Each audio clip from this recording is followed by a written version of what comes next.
Let's talk some more now about the nation's security. Channel TV's data consultant, Babajide Ogunsanwo, joins me now on the news at 10. Babajide, great to have you, and I see another crystal ball is back. Hopefully before the end of tonight, we'll try and make some forecast on security. Maybe you will look into it this time, perhaps. To support the national goal of a more secured nation, governors from the Southwest are meeting for a regional summit. Will that have an impact on what's currently going on? Will it help to reduce some of the security concerns, especially the robbery and highway kidnappings going on? It could have an impact if their goals are very clear. So we need to look at what will be the goals of the summit. But before we talk about the details of the solutions to the security challenges, let's cast our mind back to the United States. More than half a century ago, the United States were led by President John F. Kennedy, popularly called JFK. Today, Nigeria has its own version of JFK. Now, what do I mean by JFK? Jihadists, Fulani herdsmen and farmers, and kidnappers. So here's the first thing I'd like to focus on tonight. Let's look at the 5 ways that insecurity can affect the Southwest and indeed Nigeria. The first is the evidence from the NBA shows that 35% of micro, small, and medium-sized enterprises are located in Southwest Nigeria.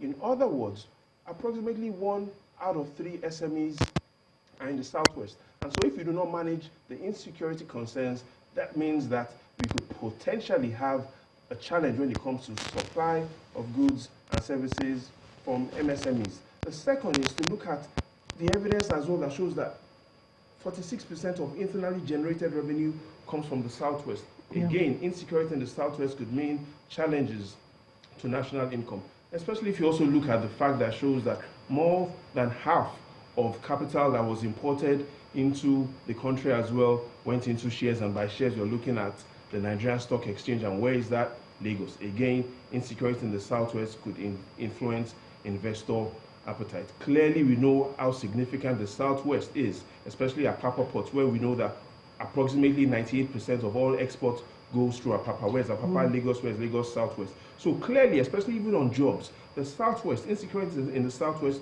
not only affects the economy of the Southwest. The conclusion is that insecurity in the Southwest, if not addressed, affects the national economy. I think it's interesting that you've pointed out all of these issues, because really kidnappings and insecurity in the Southwest will affect, the economy, and this is where you have the bulk of it. So should security agencies then change the methods that they're applying? Is there something wrong with the methods they've been applying so far, to curb the security concerns, and what should they do now? With security, there are really 3 pillars. So let's look at the evidence on what we have. And the 3 pillars are leadership, and by leadership, we're talking about President Buhari.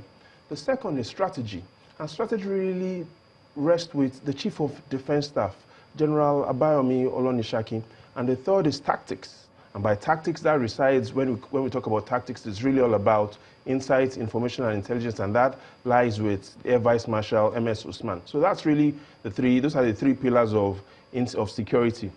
So what Nigerians are really concerned about, which is what you're concerned about, is how have these security agencies performed? And the Global Database of Terrorism, which is managed by the University of Maryland, provides us some answers about how security agencies have performed, especially under the Chief of Defense Staff and the Chief of Defense Intelligence. And the evidence shows that since 2014, when the deaths due to terrorism hit its peak, over 7,000 deaths due to terrorism in 2014, the evidence shows that there have been 3 consecutive years of decline of deaths due to terrorism. And so if the indicator of measuring performance is number of attacks and number of deaths, then we've seen a continuous decline in the number of deaths recorded. But the challenge is 3 things Nigerians are bothered about, and that is first, is that there was once a nation where number of deaths due to terrorism was nil, and that is why Nigerians are still agitated. That's the first reason. The second reason why Nigerians are still agitated is because initially terrorism was high and concentrated in the northeast. Now terrorism is relatively lower, but it's spread around. Now the third and final reason why Nigerians are concerned about is what I started talking about initially, JFK.